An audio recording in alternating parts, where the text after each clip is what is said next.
जय हिंद साथियों। देखिए आपका 18 अप्रैल को आपका फर्स्ट टेस्ट हुआ था 40 मार्क का।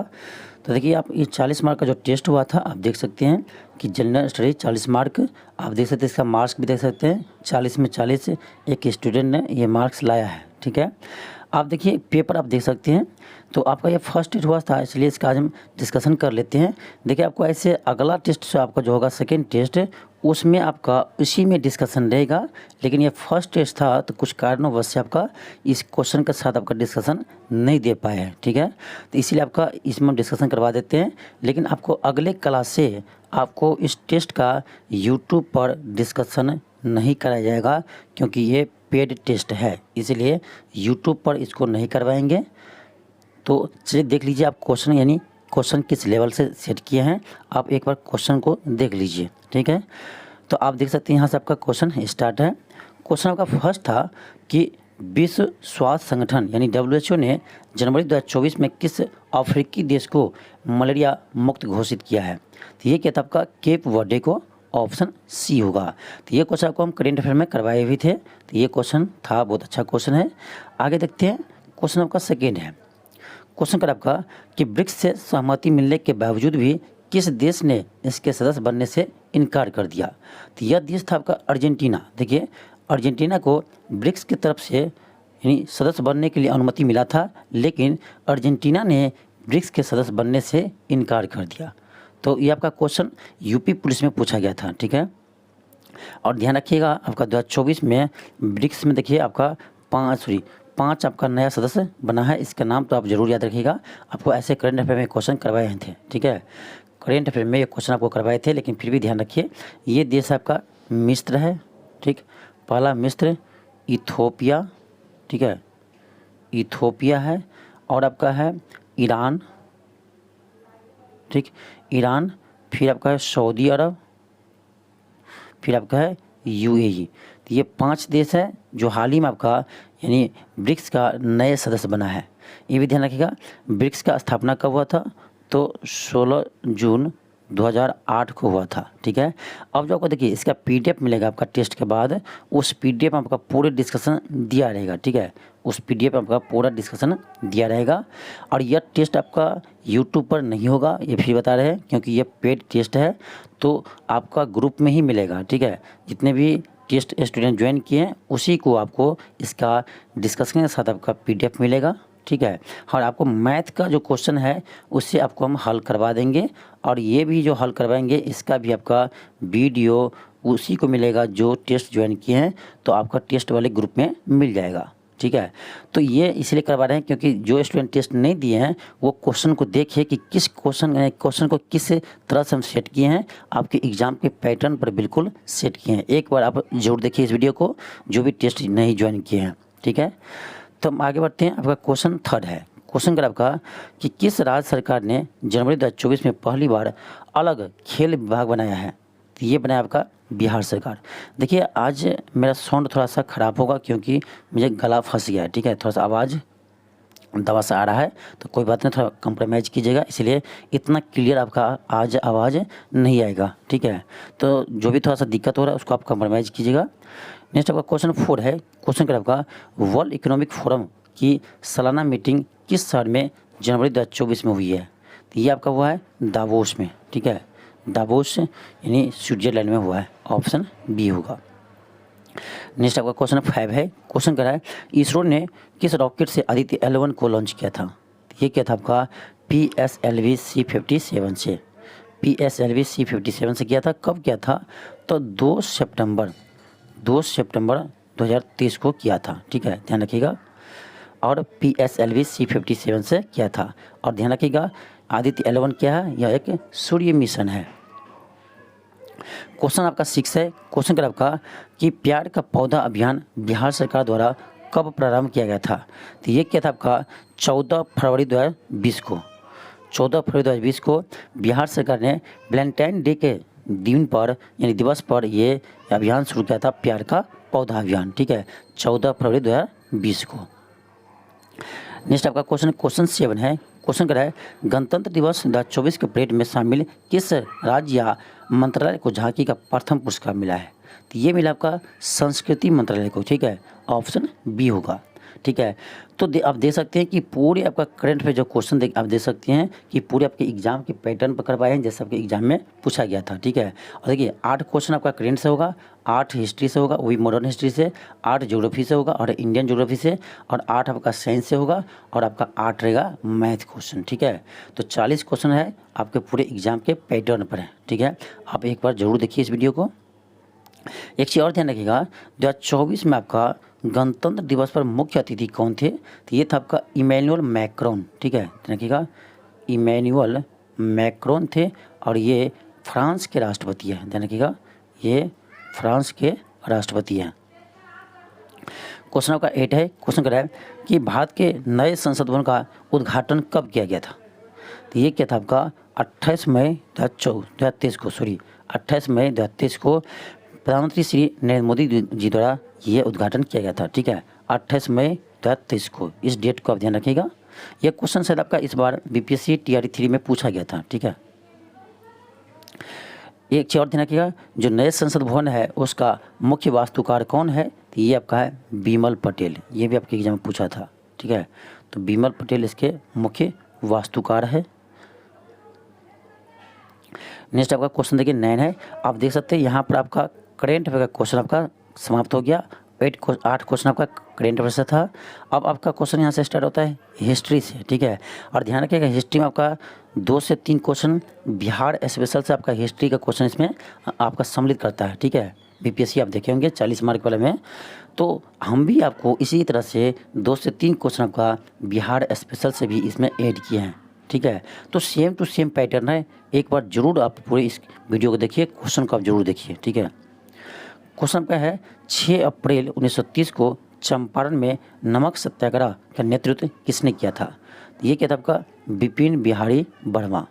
बिपिन बिहारी वर्मा 6 अप्रैल 1930 को चंपारण में नमक सत्याग्रह का नेतृत्व किया था। क्वेश्चन का 10 है, क्वेश्चन कर रहा है 1931 में बनी बिहार सोशलिस्ट पार्टी के सचिव कौन थे?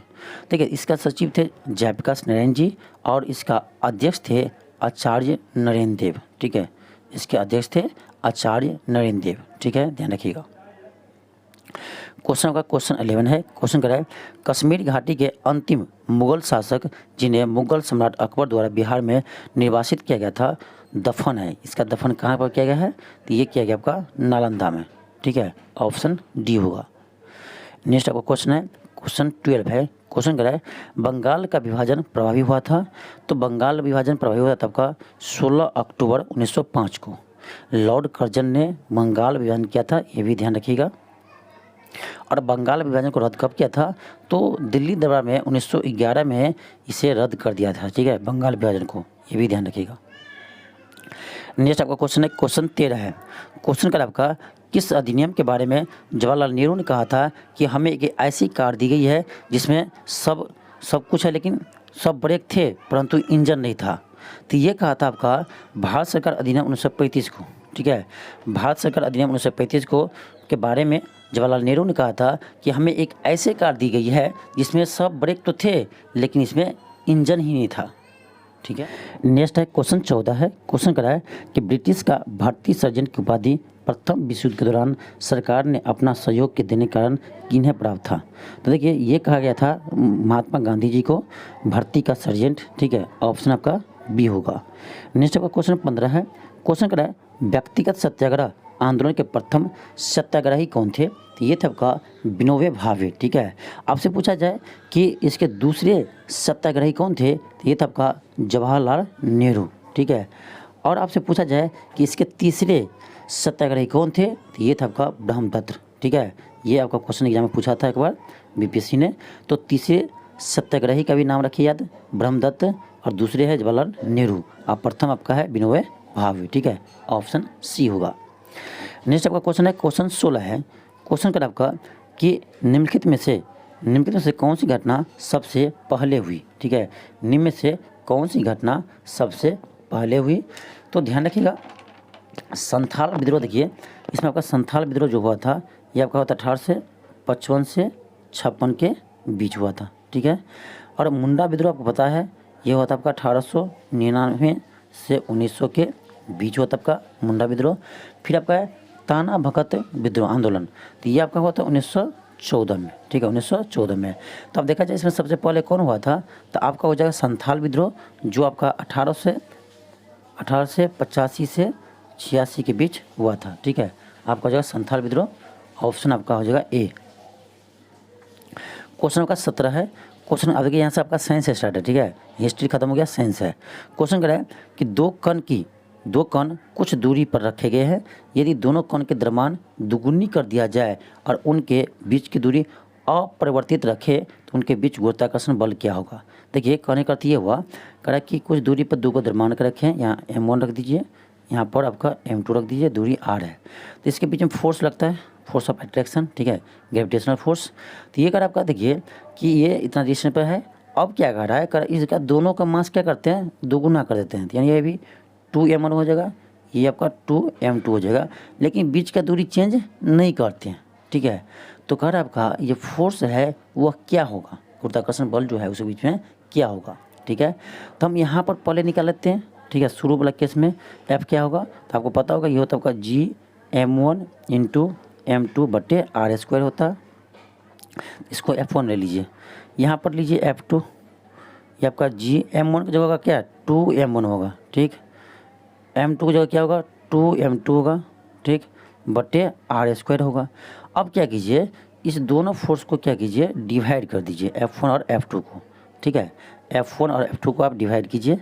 चलिए डिवाइड करते हैं, ठीक है। इसको हम हटा रहे हैं, एक सेकंड ध्यान दीजिएगा।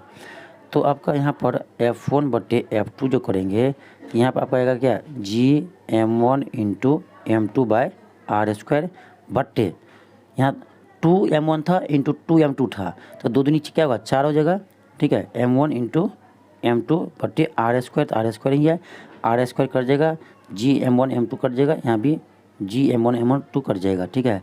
आपको यहाँ पर आ जाएगा क्या, तो ये 4 आपका नीचे आएगा 1/4। तो यहाँ से आप देख सकते हैं कि आपका F1 बटे F2 का रेशियो क्या आ गया, 1/4 आ गया। कोना कोनी गुना कीजिएगा तो F2 बराबर आपका आ जाएगा 4 इंटू F1 आ जाएगा, ठीक है। देखिए F2 बराबर क्या आया, 4 इंटू F1, यानी पहले के फोर्स के क्या गुना हो गया, 4 गुना हो गया, ठीक है। तो वही कह रहा था कि गुरुत्वाकर्षण बल अब क्या होगा, तो ये 4 गुना हो जाएगा, ठीक है। तो ऑप्शन आपका सी हो जाएगा, ठीक है, ऑप्शन सी हो जाएगा। इस टाइप के क्वेश्चन आपके एग्जाम में पूछे जाते हैं, ठीक है, इसीलिए हम ऐसे क्वेश्चन सेट किए हैं। एक क्वेश्चन या दो क्वेश्चन आपका न्यूमेरिकल रहेगा ही साइंस में, तो हम भी आपको इसी तरह से सेट किए हैं, एक दो क्वेश्चन आपका न्यूमेरिकल देंगे, ठीक है, जैसे आपके एग्जाम में पूछते हैं। क्वेश्चन आपका 18 है। क्वेश्चन करा है कि बांध के संग्रहित जल में क्या होते हैं, तो आपको पता है पोटेंशियल एनर्जी होता है, यानी स्थितिज ऊर्जा होता है, ऑप्शन आपका डी होगा, ठीक है, ऑप्शन डी होगा। नेक्स्ट आपका क्वेश्चन है, क्वेश्चन 19 है। क्वेश्चन करा है निःशोषण के समय डेफ्रॉम हो जाता है, तो निःशोषण के दौरान डेफ्रॉम होता है आपका गुबादार, ठीक है, ऑप्शन बी होगा। क्वेश्चन आपका 20 है। क्वेश्चन करा आपका Al2O3.2 SiO2.2H2O निम्न में से किसका रासायनिक सूत्र है, तो यह है आपका चीनी मिट्टी का। ये क्वेश्चन आपका बीपीएससी TRE 2 में पूछा था, ठीक है, बीपीएससी TRE 2.0 में आपका ये क्वेश्चन पूछा गया था, ठीक है। तो ध्यान रखिए यह चीनी मिट्टी का सूत्र है। नेक्स्ट आपका क्वेश्चन है, क्वेश्चन आपका 21 है। क्वेश्चन करा है ओम मीटर किसकी मात्रक है, ओम मीटर किसकी मात्रक है, तो ये आपका प्रतिरोधकता का, यानी रेजिस्टिविटी का। ध्यान रखिए R बराबर होता है आपका ρ इंटू L/A, ठीक है, R बराबर ρ इंटू L/A होता है। R क्या है, R प्रतिरोध है, ρ क्या ये प्रतिरोधकता है, L क्या है, L लेंथ है वायर का, और A क्या क्रॉस सेक्शनल एरिया है, ठीक है। यहाँ से जब आप इस रेजिस्टिविटी यानी प्रतिरोधकता का आप यूनिट निकालिएगा तो ओम मीटर आएगा, ठीक है। कैसे आएगा हम दिखा भी सकते हैं। देखिए हम आपको पता है कि रेजिस्टेंस का ओम होता है, ठीक, ओम होता है, और रो इंटू लंबाई का क्या होता है, मीटर होता है, और क्षेत्रफल का मीटर स्क्वायर होता है। 1 मीटर कट जाएगा। अब क्या कीजिए, कोना कोनी गुना कीजिए यहाँ से, तो रो का आ जाएगा यानी ओम इंटू मीटर, तो हो गया ओम मीटर। तो ओम मीटर किसका ऐसे मात्रक होता है, यानी मात्रक होता है, तो ये आपका होता है प्रतिरोधकता का मात्रक होता है ओम मीटर, लेकिन ओम कहा जाए सीधे तो ये आपका होता है प्रतिरोध का, ठीक है। तो ध्यान दीजिएगा आवेश का क्या होता है, कूलम्ब होता है। क्वेश्चन 22 है। क्वेश्चन कह रहा है मायोपिया यह बीमारी है जिसमें व्यक्ति देख नहीं पाता है। देखिए मायोपिया को ही हम हिंदी में निकट दृष्टि दोष कहते हैं। अब देखिए यहाँ पर हम निकट दृष्टि दोष देते हैं तो बहुत सारे स्टूडेंट बना लेता है इसे, लेकिन जब मायोपिया नेम दिए तो हो सकता है इसमें बहुत सारे स्टूडेंट को ये पता ही नहीं होगा कि मायोपिया निकट दृष्टि दोष को कहते हैं कि दूरदृष्टि दोष को, तो उसका गलत हो सकता है, ठीक है ना। तो मायोपिया निकट दृष्टि दोष को कहते हैं। और निकट दृष्टि दोष में क्या होता है, निकट की वस्तु तो साफ साफ आपको दिखाई देगा, लेकिन इसमें दूर की वस्तु आपको साफ साफ दिखाई नहीं देगा, ठीक है। ठीक है, ऐसे ध्यान रखिए, निकट दृष्टि दोष है तो निकट की वस्तु हमको दिखाई देगा, ठीक है। जो दोष है आपका वो दिखाई देगा, ऐसे आप ध्यान रखिएगा तो कभी नहीं भूलेंगे। तो निकट दृष्टि दोष में क्या होता है, निकट का चीज़ तो साफ साफ दिखाई देता है लेकिन दूर की वस्तु साफ साफ दिखाई नहीं देता है, ठीक है। यही हमको हुआ है, ठीक है, यही हमको हुआ है, ठीक है, इसलिए चश्मा लगा हुआ है। तो हमको भी निकट दृष्टि दोष ही हुआ है। निकट की वस्तु हम साफ साफ देखते हैं लेकिन दूर की वस्तु को, यानी बहुत दूर आपका बोर्ड पर यदि कोई चीज़ लिखा है तो हमने इसे नहीं देख पाते हैं, इसलिए तो निकट दृष्टि दोष हुआ है।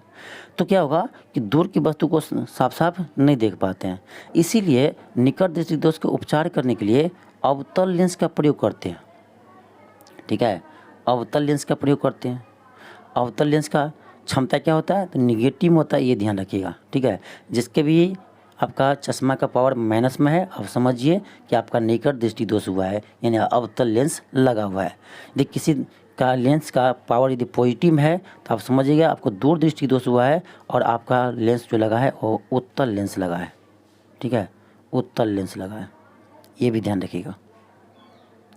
क्वेश्चन 23 है। क्वेश्चन कर आपका कि नाभिकीय रिएक्टरों में D2O का उपयोग होता है, तो ये करते हैं मंदक के रूप में, ठीक है। नाभिकीय रिएक्टर में D2O का प्रयोग मंदक के रूप में करते हैं।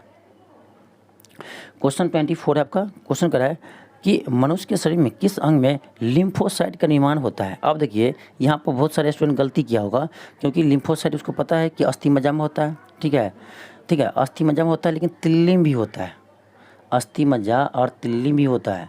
तिल्ली को ही बोलते क्या, प्लीहा, ठीक, प्लीहा बोलते हैं। तो अस्थि मज्जा और प्लीहा दोनों में होता है आपका लिम्फोसाइट का निर्माण। तो इसका बी और सी दोनों सही है, इसीलिए इसका आंसर क्या होगा, ई होगा, उपयुक्त में से एक से अधिक, उपयुक्त में से एक से अधिक। क्वेश्चन 25 है। क्वेश्चन कह रहा है तेल नदी निम्नलिखित में से किसकी सहायक नदी है। अब देखिए क्वेश्चन क्या है, तेल नदी। ऐसा नदी का आप नाम जल्दी सुनबे ही नहीं किए होंगे, ठीक है, क्योंकि छोटा नदी है। तो ध्यान रखिएगा, तेल नदी जो है ये है महानदी का सहायक नदी, ठीक है, महानदी के सहायक नदी है तेल नदी। अब देखिए किसी ऑप्शन में महानदी नहीं दिया है, तो महानदी नहीं दिया तो आपका ऑप्शन क्या होगा, ई होगा, इनमें से कोई नहीं। तो ध्यान रखिएगा, तेल नदी जो है ये महानदी का सहायक नदी है, ठीक है। क्वेश्चन 26 है। क्वेश्चन कर आपका कि कर्क रेखा द्वारा सर्वाधिक क्षेत्र आच्छादित है, तो ये आपका मालवा के पठार, ठीक है, मालवा के पठार, ऑप्शन आपका बी हो जाएगा। नेक्स्ट आपका क्वेश्चन है, क्वेश्चन 27 है। क्वेश्चन कर रहा है निम्नलिखित में से, निम्नलिखित नहर प्रणालियों में से किससे बिहार के क्षेत्र में सिंचाई होता है। अब देख लीजिए ऑप्शन देखिए, तो आपका हो जाएगा ऑप्शन बी, त्रिवेणी नहर। त्रिवेणी नहर से बिहार के क्षेत्र में सिंचाई होती है, ठीक है। एक चीज़ और ध्यान रखिएगा कि त्रिवेणी नहर किस नदी से निकलती है, तो त्रिवेणी नहर जो है ये आपका गंडक नदी से निकलती है, ध्यान रखिएगा, गंडक नदी, ठीक है, गंडक नदी। ये भी आपका बीपीएससी में क्वेश्चन पूछा गया है, इसीलिए आप ध्यान रखिएगा। क्वेश्चन 28 है। क्वेश्चन करा है निम्न राज्यों में से कौन सा राज्य भारत में सर्वाधिक सौर ऊर्जा का उत्पादक है। देखिए अभी वर्तमान में देखा जाए तो राजस्थान सौर ऊर्जा के उत्पादन में प्रथम स्थान पर है, लेकिन आपसे पूछा जाए, ये तो आपका उत्पादन है, ठीक है, उत्पादन करने में राजस्थान प्रथम स्थान पर है, लेकिन आपसे पूछा जाए कि सौर ऊर्जा की क्षमता के अकॉर्डिंग बताइए, ठीक है, क्षमता के अकॉर्डिंग किस प्रथम स्थान पर कौन है, तब आपका हो जाएगा गुजरात, ठीक है। दोनों क्वेश्चन में अंतर है, ध्यान दीजिए, ठीक है। थोड़ा सा आवाज़ मेरा थोड़ा सा दबा हुआ होगा क्योंकि थोड़ा सा तबीयत खराब है, गला बजा हुआ है, ठीक है, इसलिए आपका साउंड पूरे आपको क्लियर नहीं सुनाई देता होगा, लेकिन आप लोग कंप्रोमाइज़ कीजिएगा, ठीक है। तो ध्यान रखिएगा, सौर ऊर्जा क्षमता के अनुसार गुजरात प्रथम स्थान पर है, लेकिन उत्पादन के अनुसार देखा जाए तो राजस्थान प्रथम स्थान पर है, इस बात को आप ध्यान रखिएगा। क्वेश्चन आपका 29 है। क्वेश्चन कर रहा है भारत में किस राज्य का सर्वाधिक क्षेत्र घने पतझड़ वाले जंगल से घिरा है। तो ये आपका है मध्य प्रदेश। मध्य प्रदेश में सबसे अधिक वन भी है और घने पतझड़ वाले वन भी है, ठीक है, ऑप्शन सी होगा। क्वेश्चन एक चीज आपका यहाँ पर आपसे पूछा जाए कि परसेंटेज के अनुसार सबसे अधिक वन किस राज्य में है, तब आपका हो जाएगा मिजोरम।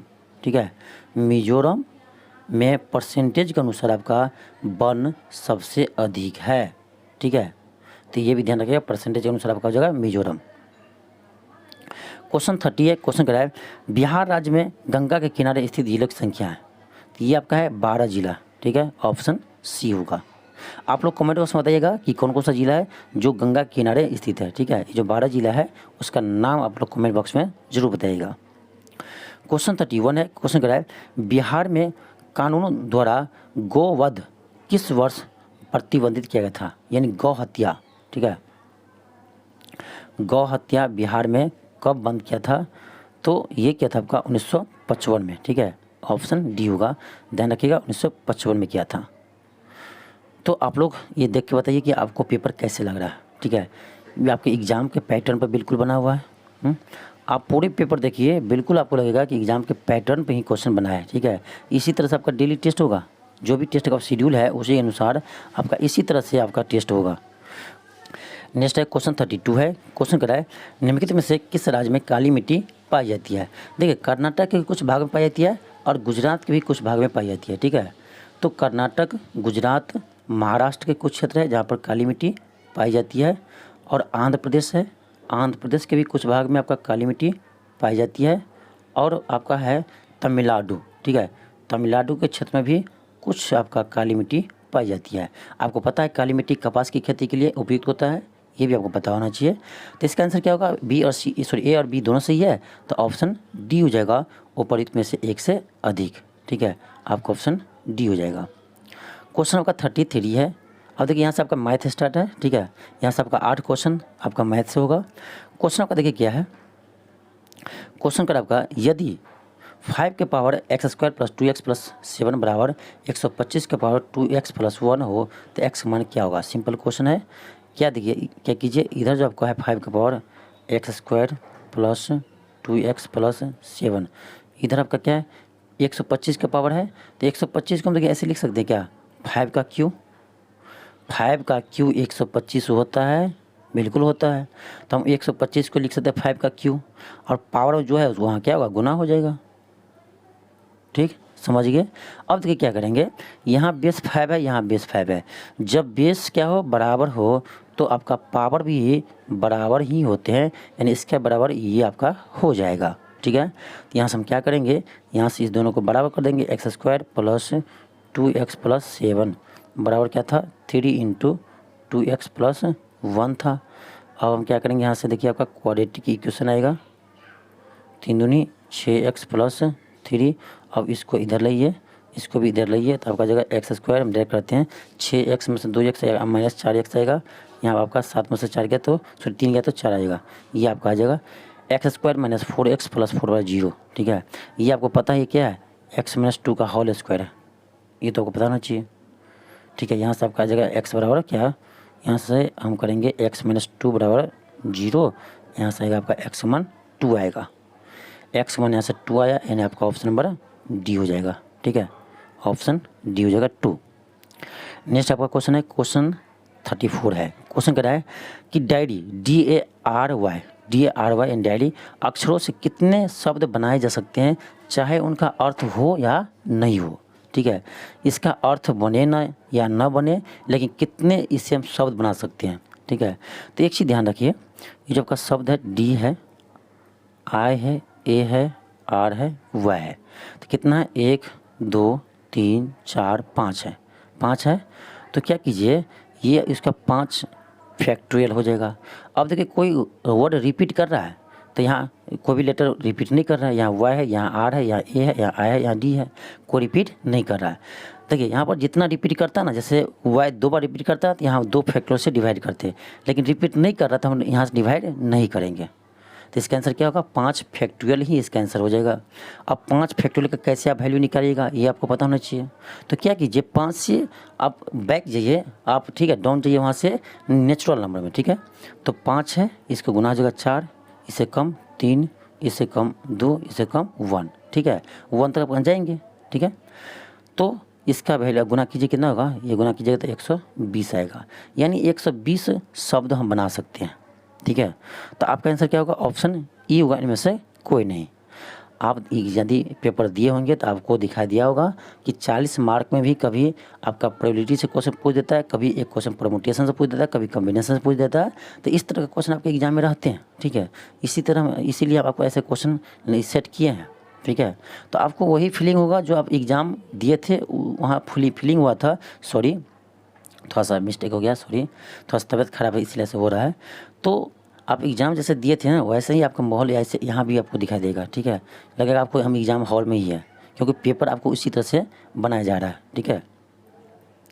क्वेश्चन 35 है। क्वेश्चन देखिए क्या कर रहा है, क्वेश्चन कर रहा है यदि एक वस्तु के क्रय मूल्य, यहाँ मिस्टेक हो गया, क्रय मूल्य तथा विक्रय मूल्य का अनुपात 10:11 अनुपात में है तो लाभ प्रतिशत क्या होगा। सिंपल है, क्रय मूल्य यदि 10 है तो विक्रय मूल्य 11 है, यानी यहाँ देखा जाए तो लाभ कितना हो रहा है, 10 में 11 है, तो यानी 1 लाभ हो रहा है। कितना हो रहा है, तो 10 में हो रहा है, क्योंकि क्रय मूल्य ये है, ठीक है। यानी ये आपका है CP कंज्यूमर प्राइस, ये आपका है सेलिंग प्राइस। तो ये जब मान लीजिए क्रय मूल्य 10 रुपया है तो विक्रय मूल्य 11 रुपया रहता है, तो इस केस में लाभ कितना हो रहा है, 1 हो रहा है। कितना में हो रहा है, तो भाई 10 में हो रहा है, तो 1/10 गुने 100 हो जाएगा। ये काट देंगे तो आपका जाएगा कितना, 10%, यानी 10% लाभ हो रहा है, ठीक है। अब देखिए 10 किसी ऑप्शन में नहीं है, तो ऑप्शन ई होगा, इनमें से कोई नहीं। ऑप्शन क्या होगा, ई होगा, इनमें से कोई नहीं। नेक्स्ट आपका क्वेश्चन 36 है। क्वेश्चन क्या आपका कि दिल्ली से अमृतसर के लिए 2 रेलगाड़ियाँ एक ही दिन 10 बजे और 11 बजे सुबह 60 किलोमीटर पर घंटा और 75 किलोमीटर पर घंटा की चाल से चलती है। कह दिल्ली से कितनी किलोमीटर की दूर पर दोनों गाड़ी मिलेगी। बहुत अच्छा क्वेश्चन है। देखिए क्वेश्चन ये कह रहा है कि दिल्ली से अमृतसर के लिए, इधर दिल्ली लीजिए, इधर अमृतसर लीजिए। दिल्ली से अमृतसर के लिए 2 रेलगाड़ी खुलती है, एक खुलती है आपका 10 बजे, ठीक, दूसरा खुलती है आपका 11 बजे। तो 10 बजे जो खुलती है इसका स्पीड आपको दिया है 60 किलोमीटर पर आवर, जो 11 बजे खुलती है इसका दिया 75 किलोमीटर पर आवर, ठीक है। अब देखिए इसका स्पीड ज़्यादा है तो ये स्वाभाविक है, ये जो 10 बजे खुल रही है ये 11 बजे खुल रही है, जो 10 बजे खुल रही है वो 11 बजे कुछ दूरी चल गया होगा, ठीक है। तो उसके पीछे से 11 बजे जो ट्रेन खुली है वो आ रही है, इसका स्पीड ज़्यादा है, तो आगे जाकर वो पकड़ ही लेंगे कहीं ना कहीं। तो यही क्वेश्चन कर रहा है कि आगे जाकर वो यहाँ से कितने दूरी के बाद वो दूसरे ट्रेन को पकड़ लेंगे, ठीक है। तो इस क्वेश्चन कैसे हल करेंगे, चलिए देखिए। यहाँ ध्यान दीजिए, ये आपका है दिल्ली, ये अमृतसर, ठीक है। अब यहाँ ध्यान दीजिए, जो ट्रेन 10 बजे खुली होगी वो 11 बजे तो आगे चल गई होगी। 11 जब बजा होगा तो ये तो यहाँ से स्टार्ट हो रही है दूसरा ट्रेन। पहली ट्रेन जो थी जो 10 बजे खुली थी वो तो कुछ दूरी चल गई होगी आगे ना, तो कितने दूरी चला गया होगा। तो इसका स्पीड आपका देखिए कितना है, 60 किलोमीटर पर आवर है। तो 1 घंटा देखिए 10 बजे 11 बजे, ये 10 बजे खुली थी, 11 बजे खुल रही है, तो 1 घंटा में कितना दूरी गया होगा। तो भाई क्या करेंगे, 4 गुने समय, तो ये 60 किलोमीटर गया होगा। ध्यान दीजिए 1 घंटा में यानी 11 बजे तक वो 60 किलोमीटर दूरी आगे चल गए होंगे। कौन, जो पहली ट्रेन खुली थी 10 बजे वो। तो यानी ये बीच का दूरी कितना हो गया, हमें 60 किलोमीटर हो गया। अब जो 11 बजे ट्रेन खुल रही है, ध्यान दीजिए, ध्यान दीजिए, ये कितना था, ये था आपका 60, एक सेकेंड, ये था आपका 60 किलोमीटर, ठीक है। अब ध्यान दीजिए, ये इस ट्रेन का स्पीड कितना है, इसका स्पीड है 60 किलोमीटर पर आवर। ये जो अभी 11 बजे खुली है इसका कितना स्पीड है, 75 किलोमीटर पर आवर। अब ध्यान दीजिए, ये 11 बजे यहाँ है। अब देखिए इसका जो 60 किलोमीटर दूरी आगे चल गई है, उसी को मेकअप करने में, उसको मेकअप करने में जो समय लगेगा उतना समय वो पकड़ लेगा। तो यहाँ से देखिए क्या करेंगे, इसके रिलेटिव में ये 60 किलोमीटर दूरी यदि चल जाता है तो इसको पकड़ लेंगे। तो इसके रिलेटिव में इसका स्पीड निकालिएगा तो क्या होगा, रिलेटिव देखिए दोनों सेम दिशा जा रहा है, तो रिलेटिव वेलोसिटी हम कैसे निकालते हैं, तो जिसका अधिक है यानी इसमें से हम इसको माइनस कर देंगे, ठीक है। तो यहाँ से रिलेटिव आपका वेलोसिटी हो जाएगा 75 माइनस 60 कीजिएगा तो कितना होगा, 15 होगा, ठीक है। तो यहाँ से हम कर देंगे 15 × t बराबर कितना किलोमीटर, तो इसको यानी मेकअप करना है 60 किलोमीटर, क्योंकि 60 किलोमीटर वो आगे है। तो 15 चुके 60, यहाँ से टाइम कितना गया, 4 घंटा गया।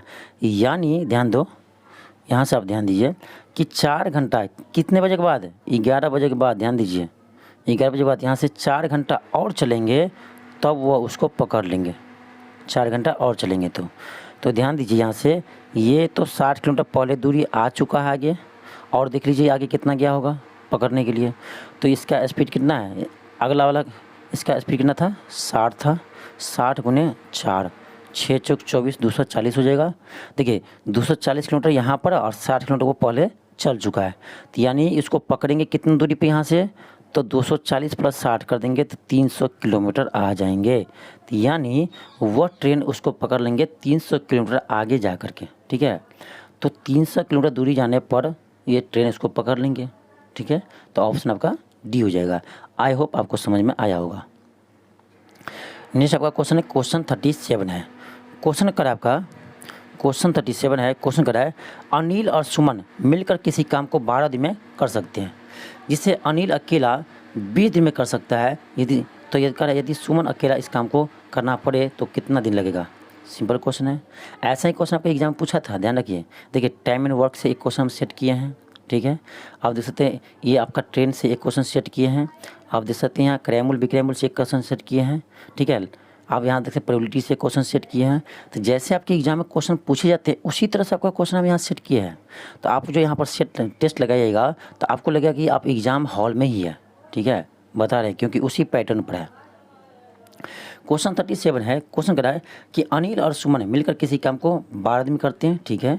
अनिल और सुमन मिलकर किसी काम को 12 दिन में करते हैं। कह रहा है इस काम को अनिल अकेले 20 दिन में करते हैं, कोई बात नहीं 20 दिन में करते हैं। तो दोनों क्या कीजिए, एलसीएम कीजिए। 12 और 60 का एलसीएम कितना होगा, सॉरी 12 और 20 का एलसीएम कितना होगा, 60 होगा। 12 और 20 का एलसीएम कितना होगा, 60 होगा। इस 12 से भाग दीजिए, 12 पंचे 60, ठीक है। 20 से दीजिए 20 या 60। यानी यहाँ पर देख लीजिए कि अनिल और सुमन मिलाकर इफिशिएंसी कितना है, 5 है। या अनिल अकेले का इफिशिएंसी कितना है, 3 है। तो यहाँ से हम सुनील का इफिशिएंसी निकाल सकते हैं। टोटल 5 है तो 5 में से 3 घटा देंगे तो कितना आएगा, 2 आएगा। डायरेक्ट कीजिए आप, डायरेक्ट 5 में से 3 घटाएंगे तो कितना आएगा, 2 आएगा। यानी ये जो आपका यानी जो सुमन है वो सुमन का इफिशिएंसी कितना है, 2 आ गया, ठीक है, 2 आ गया। टोटल वर्क कितना है, 60 है। यहाँ से हम समय निकाल सकते हैं इसका, टोटल वर्क बटे इफिशिएंसी। तो इसका इफिशिएंसी कितना आया था, 2 आया था। 2 से भाग देंगे तो आ जाएगा 30 आवर, सॉरी 30 आवर है, 30 दिन, दिन है ना, 30 दिन। तो यानी जो सुमन है, सुमन को उस काम को पूरा करने में लगेगा कितना दिन, 30 दिन का समय लगेगा। ऑप्शन डी होगा। नेक्स्ट आपका क्वेश्चन है, क्वेश्चन 38 है।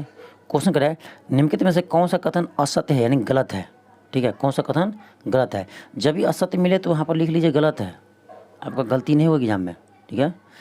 अब देखिए ऑप्शन पढ़िए। कह रहा प्रत्येक वर्ग एक समचतुर्भुज है, बिल्कुल सही है। देखिए वर्ग का प्रत्येक भुजा बराबर होते हैं, ठीक है। और इसका विकर्ण 90 डिग्री पर प्रतिच्छेद करते हैं, ठीक है। समचतुर्भुज का हाल भी यही है, सभी भुजा बराबर होते हैं, ठीक है।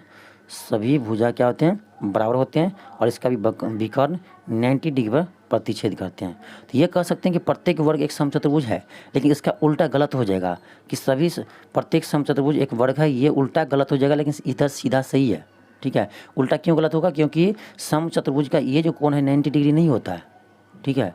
तो उल्टा आपका गलत हो जाएगा, लेकिन ऐसा सही है। ऐसा हम कह सकते हैं कि प्रत्येक वर्ग एक समचतुर्भुज होता है। फिर आपका प्रत्येक वर्ग एक आयत होता है, बिल्कुल सही है। प्रत्येक वर्ग का चारों भुजा बराबर होते हैं, आमने सामने भुजा बराबर होते हैं। देखिए प्रत्येक कोण 90 डिग्री होता है। आप देखिए आयत में देख लीजिए, आयत में भी सेम है कि आमने सामने भुजा बराबर होते हैं, ठीक है। प्रत्येक डिग्री कोण 90 डिग्री होते हैं, ठीक। यहाँ भी देख लीजिए वर्ग में ऐसे ही है, आमने सामने भुजा बराबर है और प्रत्येक कोण 90 डिग्री है। तो ये आपका बिल्कुल सही है, प्रत्येक वर्ग एक आयत है, लेकिन इसका उल्टा फिर गलत हो जाएगा, प्रत्येक आयत वर्ग है, गलत हो जाएगा। तो प्रत्येक वर्ग एक आयत है, ये भी सही है। सी है प्रत्येक समचतुर्भुज एक समांतर चतुर्भुज होता है, ये भी आपका सही है, ठीक है। तो ए बी सी तीनों सही है। कह रहा है कौन सा कथन गलत है, तो गलत क्यों कौन है, कोई भी गलत नहीं है। तो ऑप्शन ई हो जाएगा, इनमें से कोई नहीं, इनमें से कोई नहीं, कोई भी गलत नहीं है, सब सही है। क्वेश्चन 39 है। क्वेश्चन करा आपका कि एक आयत का क्षेत्रफल 300 वर्ग सेंटीमीटर है और परिमाप 26 सेंटीमीटर है, तो इसकी भुजाएं क्या होगा। देखिए वर्ग का क्षेत्रफल क्या होता है, वर्ग का क्षेत्रफल आपका होता है लंबाई गुने चौड़ाई। तो लंबाई गुने चौड़ाई एल इंटू बी कितना दिया है, 30 दिया है। परिमाप क्या होता है, 2 इंटू लंबाई प्लस चौड़ाई होता है। अब देखिए इस क्वेश्चन का आप लोग कैसे बनाएंगे, हम देखिए कैसे बनाते हैं। l प्लस बी बराबर कितना है 26 है, 2 से काटिए 13 दूनी 26, तो यहाँ से हमें क्या आ गया l प्लस बी आ गया कितना 13 आ गया। देखिए हमें दिया है l प्लस बी कितना है 13 है और l इंटू बी कितना है 30 है। अब सोचिए कि l की जगह हम क्या रखें और b की जगह क्या रखें कि गुना करने पर 30 आए और जोड़ने पर 13 आए। तो एक ही केस हो सकता है कि लंबाई भाई 10 हो और चौड़ाई 3 हो, तो जोड़ेंगे तो 10 3 13 हो रहा है और गुना करते 10 क्या 30 हो रहा है। तो एक ही पॉसिबल है आपका। अब ऑप्शन देख लीजिए, ऑप्शन देख लीजिए 10 और 3 किस में है, तो ऑप्शन ए में है। तो इसको हम इससे ज़्यादा कुछ नहीं करते हैं, ठीक है, ऑप्शन से बनाते हैं। आप लोग क्या किए होंगे, हो सकता है इक्वेशन निकाले होंगे, ठीक है, कोशिश करते होंगे एल और बी को हम अलग अलग कर दें, ठीक है, लेकिन आपको आया नहीं होगा। तो ऑप्शन से भी बनाया जाता है, ठीक है, दिमाग लगाइएगा। अधिकतर क्वेश्चन आप ऑप्शन से बनाने की कोशिश कीजिए, आपका अधिकांश क्वेश्चन सही होगा, ठीक है, कम समय लगेगा।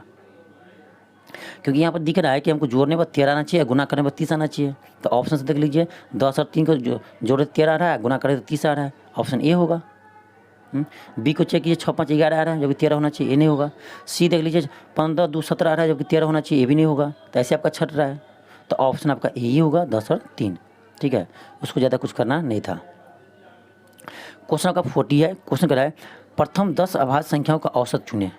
अब देखिए प्रथम 10 अभाज्य संख्या, तो अभाज्य संख्या क्या कहते हैं, किसे कहते हैं भाई, तो अभाज्य संख्या ऐसा होता है कि जिसका फैक्टर केवल 1, यानी जिसका फैक्टर केवल 1 हो और यानी वह खुद से विभाज्य हो, ठीक है, यानी कहने करते लेकिन 1 से बड़ा वह प्राकृतिक संख्या जो 1 के अलावा अपने खुद से विभाज्य हो, उससे हम क्या कहते हैं अभाज्य संख्या कहते हैं। तो यानी आपका अभाज्य सबसे छोटी अभाज्य संख्या 2, फिर 3, फिर 5, फिर 7, क्या 9 होगा, नहीं 9 नहीं होगा, 11, फिर 13, फिर 15 नहीं, 17, फिर 19, 21 होगा नहीं, 22 नहीं, 23 होगा, 24, 25, 26, 27, 28 नहीं होगा, 29 होगा। गिनिए कितना 1 2 3 4 5 6 7 8 9 10 हो गया। इन सभी को क्या कीजिए जोड़ दीजिए और कितना संख्या 10 है, 10 से भाग दे दीजिए, क्योंकि माध्य क्या होता है, माध्य होता है कि कुल संख्याओं के योग बटे कुल संख्या। तो यहाँ सभी को जोड़ दीजिए, सभी को आप ऐड कीजिएगा तो ये आपका आएगा कितना 129 आएगा, ऐड करके देखिएगा। टोटल कितना है 10 है, तो 10 से भाग दे देंगे तो आपका आ जाएगा 12.9 आ जाएगा, यानी 12.9 आ जाएगा, ऑप्शन बी हो जाएगा, 12.9 होगा। तो ये था आपका 40 क्वेश्चन का आज टेस्ट फर्स्ट हुआ था, आज नहीं कल हुआ था, सॉरी, ये आपका 18 तारीख को ये टेस्ट फर्स्ट हुआ था। अब देख सकते हैं कि टेस्ट फर्स्ट आपका ऐसा है तो आगे जाकर आपका टेस्ट कैसे मिलेगा, ठीक है, तो आपका बिल्कुल एग्ज़ाम वाला फीलिंग होगा, जैसे आप एग्ज़ाम हॉल में बनाए थे वैसे ही आपका यहाँ वहीं टाइम आपको दिया जाएगा, टाइम के अंदर आपको बनाना है। उसके बाद टेस्ट आप सबमिट करेंगे तो आपको यहाँ पर मार्क्स भी दिखाया होगा, जैसे यहाँ देखिए सबमिट किए होंगे तो उसके बाद आपको यहाँ पर देखिए मार्क्स दिखाता है आपको कितना मिला 40 में, मान लीजिए 40 में आपको किसी को 20 मिला तो यहाँ 20 रहेगा, ठीक है, तो यहाँ पर आपको मार्क्स भी दिखाएगा। फिर आपका प्रत्येक क्वेश्चन का डिस्कशन भी किया रहेगा, आपका सोल्यूशन भी किया रहेगा, इसमें नहीं है लेकिन अगले टेस्ट से आपका रहेगा। तो आप क्वेश्चन का लेवल देख लीजिए कैसे सेट किए हैं, क्वेश्चन सेट करने में समय लगता है लेकिन हम अच्छे क्वेश्चन सेट करेंगे जैसे आपके एग्जाम में पूछे जाएंगे, ठीक है। तो आप लोग इस टेस्ट को ज्वाइन करना चाहता है, जो भी स्टूडेंट है इस 40 मार्क वाले टेस्ट को ज्वाइन करना चाहता है तो आप इस नंबर पर व्हाट्सएप कीजिए, ठीक है, इस नंबर पर व्हाट्सएप कीजिए, आपको पूरा बता दिया जाएगा कैसे ज्वाइन करना है, ठीक है, कैसे टेस्ट होगा, ठीक है।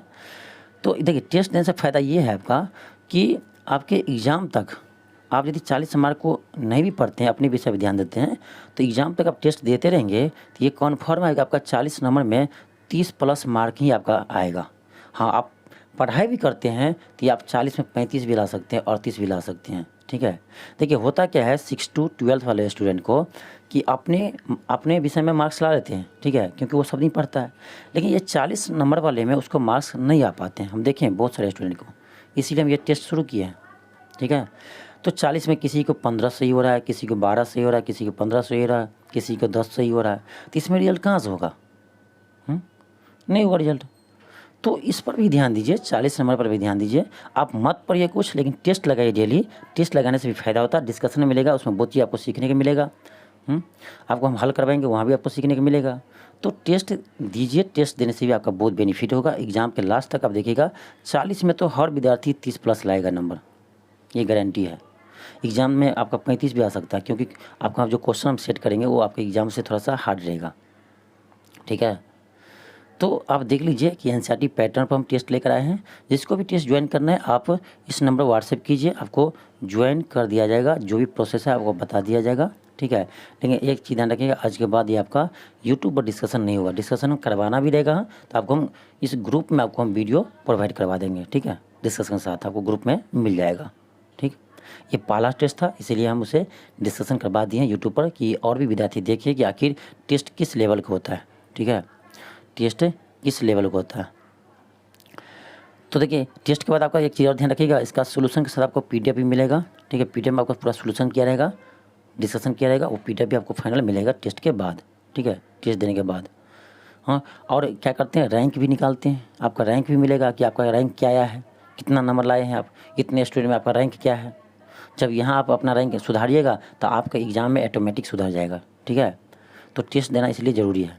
चलिए मिलता है आपको नेक्स्ट वीडियो में। आज कितना ही, थैंक यू, धन्यवाद।